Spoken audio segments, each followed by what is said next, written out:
তিনিচুকীয়াৰ ফাইজান আহমেদৰ মৃত্যুৰ সন্দৰ্ভত চাঞ্চল্যকৰ তথ্য। IIT খগপুৰত মৃত্যু হৈছিল ফাইজান আহমেদৰ। 14 অক্টোবৰ 2022ত হোষ্টেলৰ কোঠাত উদ্ধাৰ কৰা হৈছিল ফাইজান আহমেদৰ মৃতদেহ। ফাইজানৰ মৃত্যুৰ সন্দৰ্ভত পিতৃ মাতৃয়ে দ্বিতীয়টো মৰণোত্তৰ পৰীক্ষাৰ বাবে আবেদন কৰিছিল কলকাতাৰ উচ্চ ন্যায়ালয়ত। কলকাতাৰ উচ্চ ন্যায়ালয়ৰ নিৰ্দেশ মৰ্মে ডিব্ৰুগড়ৰ কবৰস্থানৰ পৰা খান্দি উলিওৱা হৈছিল ফাইজানৰ মৃতদেহ। দ্বিতীয়টো মৰণোত্তৰ পৰীক্ষাৰ পাছত পোহৰলৈ আহিছে এতিয়া বিস্ফোৰক তথ্য। চুৰিৰে আঘাত কৰাৰ লগতে আৰু নিচেই কাষৰ পৰা বাওঁ কাণৰ তলত গুলীওৱা হৈছিল ফাইজানক। 14 অক্টোবৰ ঘটনাটো হ'ল। ঘটনাৰ পাছত যেতিয়া আমাক খবৰ দিলে আমি লগে লগে ইয়াৰ পৰা কলিকতা গ'লো। কলিকতাৰ পৰা খড়গপুৰ IIT যোৱাৰ পাছত থানাৰ হস্পিটেল আছিল ন, থানাত মৰ্গত মানে ল'ৰাটোক মানে এনেই পেলাই থৈ দিছে, থোৱা হৈছে, কোনো কাপোৰ নাই তাত। এতিয়া মই ক'লো এইটোতো মাৰ্ডাৰ কৰিছে, ছুইচাইড নহয়। তাৰপিছত ল'ৰাটোক লৈ যোৱাৰ পাছত তেওঁ পুলিচে কৈছে আপোনালোকে এতিয়া লৈ যাওক, ডেড বডি নাপাব। আমি কি কৰিম, দুজন মই মানুহজনী অকলে। ডেড বডিটো মই লৈ আনি পিনি ডিব্ৰুগড় কবৰস্থানত তাক পুতি দিয়া হ'ল।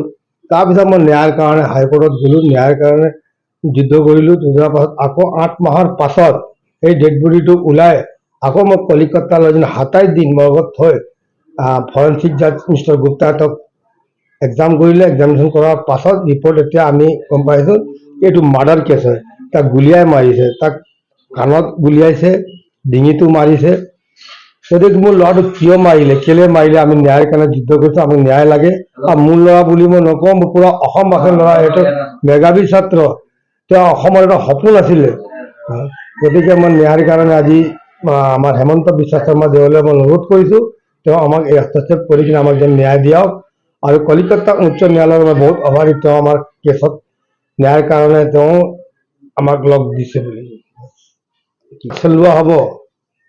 IIT হাইকোৰ্টে ল'ব, এইটো কোৰ্টৰ, আমি কি না কোৰ্টে ল'ব চব। ইয়াত IIT খড়গপুৰ পুৰা ইনভলভ আছে। যদি ইনভলভ নাথাকিলে কেলে তাক ছুইচাইড দেখাইছে। তেতিয়ালৈকে ফাৰ্ষ্টত মই ক'লো এইটো মাৰ্ডাৰ কেছ, তাৰপিছত যেতিয়া আপোনাৰ ফৰেনচিক হ'ল তেতিয়া মাৰ্ডাৰ কেছ ওলাই গ'ল। ইয়াত যে আজি মোৰ ফাইজান হ'ব, কালি আৰু হ'ব, কাৰো এনেকে কাৰ মা দেউতাৰ বুকু জ্বলিব। গতিকে এনেকে নহয় বুলি সেই ইনচাফৰ কাৰণে আজি ন্যায়ৰ কাৰণে মই যুদ্ধ কৰি আছোঁ। বহুত ভাল ল'ৰা আছিলে, যাত চবেই যায়। ফাইজানক বহুত ভাল ল'ৰা, স্কুলৰ পৰা লৈ কিনি তাৰ কলেজ আপোনাৰ কোন জেগাত আছিলে LN, তাত চব জেগাতে ৰেকৰ্ড ভাল ল'ৰাটোক। ল'ৰাটো বেছিভাগ পঢ়া লিখাতে থাকিলে। মইতো তাক কথা বতৰা সুধোঁ, মই তেনেকৈ আছে, ভাল আছে। 11 অক্টোবৰ ৰাতি মই তাৰ লগত কথা পাতিছোঁ। 12 তাৰিখে ছুইচ অফ, 13 তাৰিখে ছুইচ অফ, 14 তাৰিখে ফোন আহিছে দিনত 10টাত ফাইজান ন' মোৰ কৰি ছুইচ অফ কৰি দিলে। আমি 3বাৰ 4বাৰ ফোন কৰিছোঁ, কোনো ৰেছপন্স দিয়া নাই। আমি লগে লগে তাত যাই কিনি দেখিলোঁ বাৰু মোৰ ল'ৰাটোক মাৰি পেলাই দিছে। এইটো হয়, আমি আমাক ন্যায় লাগে, আশা আছে, আমি ন্যায় পাম, ঈশ্বৰৰ ওপৰত আস্থা আছে। আৰু তলত আমাৰ সব ৰাইজ আছে। হেমন্ত বিশ্ব শৰ্মাক তোমাৰ বাৰ নিবেদন কৰিছোঁ তেওঁ হস্তক্ষেপ কৰিবৰ কাৰণে। ছেকেণ্ড পষ্টমৰ্টমৰ ফাইনেল ৰিপৰ্ট কোৰ্টত জমা দিছে। জমা দিয়াৰ পিছত গম পোৱা গৈছে যে তাক খুব কাষৰ পৰা গুলি মাৰি হত্যা কৰা হৈছে। আমি যিদিনাখন পষ্টমৰ্টম হয় সেইদিনাখন ছেকেণ্ড পষ্টমৰ্টমত হস্পিটেলত আমি থাকোঁতে তাইক ডিঙিৰ ওচৰৰ কাষত কাণৰ তলত আমি ফল্ড এটা পাইছিলোঁ। ডক্টৰে গুপ্তা ছাৰে তেতিয়া তেওঁলোকে যিসকলে জাজ কৰি আছিলে পষ্টমৰ্টমত, তেওঁলোকে কৈছিলে কিবা চোকা অস্ত্ৰৰে কিবা আঘাত কৰিছে চাগে, সেইকাৰণে ফুটাটো হৈছে। কিন্তু এতিয়া তেওঁলোকে পুলিচৰ পৰা কিছু ফটো সংগ্ৰহ কৰাৰ পিছত এতিয়া উলিয়াইছে যে ইয়াত গুলি কৰা হৈছে।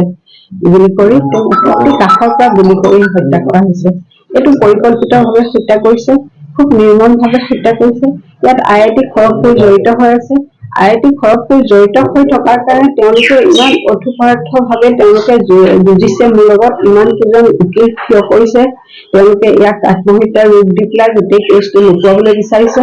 ইয়াত তেওঁলোকৰ কিবা এটা ডাঙৰ ৰহস্য ইয়াত আছে, যিটো কথা এইটো মোক উলিয়াই কৰাব লাগে।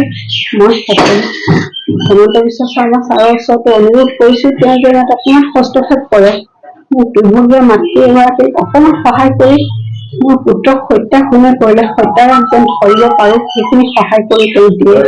তেওঁলোকতো মই অনুৰোধ কৰিছোঁ। মোৰ পুত্ৰ খুব ভাল ল'ৰা আছিলে, এনেকুৱা নিৰ্মমভাৱে কিয় হত্যা কৰিলে, কি এনেকুৱা দুখ কৰিছিলে সি, সেইখিনি মোক লাগে এতিয়া। হয়, ৰিপৰ্টত গুলি মাৰিছে বুলি, এইটো কাষৰ পৰা গুলি মাৰিছে, এফালৰ পৰা মাৰিছে, এফালে ওলাই যোৱা ফল আছে, আৰু চুৰিৰে তাক ডেগাৰেটো এইবিলাকত মাৰিছে যে আপোনাৰ এইবিলাক হাড়বিলাক কটাটো, হাড়বিলাক গোটা নাছিলে নহয়, গোটেই হাড়বিলাক কটা আছিলে। ডিঙিত আপোনাৰ আগফালৰ পৰা চুৰিৰে আঘাত কৰিছে, পিছফালৰ পৰা গুলি মাৰিছে।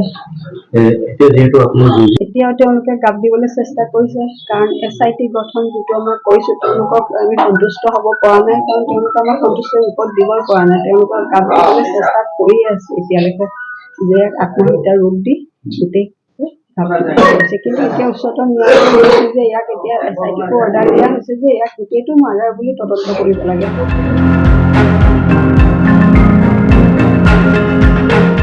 তিনিচুকীয়াৰ পৰা কৃষ্ণ নেওগৰ ৰিপৰ্ট, সংবাদ লহৰ।